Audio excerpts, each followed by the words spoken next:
Benefiting whom? Hello, everyone. Welcome to this episode of the podcast provided by the Buddha's Practice Incorporated of Australia. Today, we will discuss a crucial topic: how to ensure our words and actions truly bring benefit to ourselves and others, rather than being useless or even harmful. 1. Think before you act. When we can truly manage to think before we speak, we will suddenly realize that many things said in this world are completely superfluous and useless. When these useless thoughts arise, why don't we simply not follow them? Because once we do, they become a burden. Many people, throughout their lives, measure everything by what is useful or beneficial, even seeing harmful acts as beneficial to themselves. However, this is often a mistaken judgment. Most of these acts are harmful in reality, simply because we have accumulated so much ignorance and wrong conditioning in the past. So, how should we conduct ourselves? The key is to establish a clear set of rules for ourselves. When a thought emerges, we must clearly recognize that 99% of them are not good thoughts.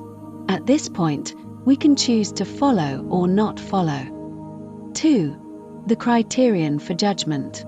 The core criterion for judgment is this word or action in accordance with the benefit of all beings?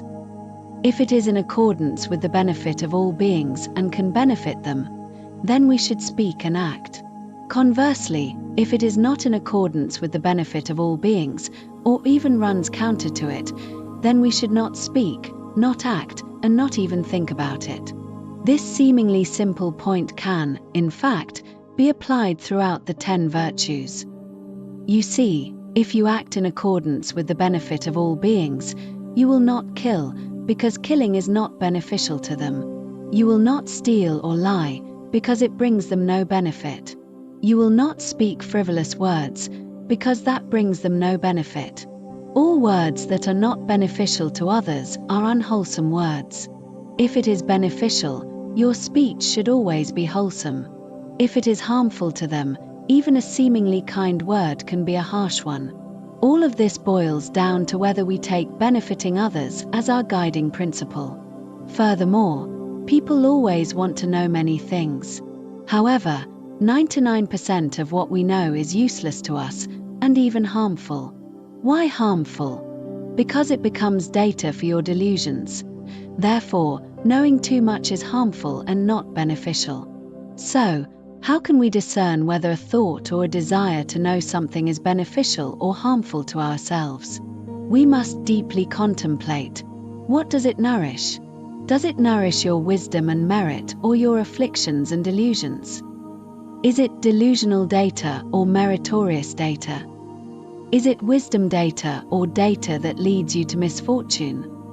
We must grasp this core principle. At the very least, this will allow us to truly benefit ourselves. Just think, if we spend our entire lives and our words and actions continuously harm ourselves, ultimately pushing us into an abyss, whose fault is that?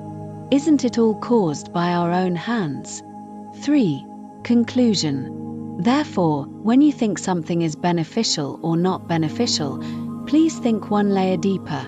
What is it truly nourishing? Through this awareness and practice, we can truly transform ourselves, allowing every thought, every word, and every action to become a resource for the benefit of ourselves and all beings. Thank you for listening.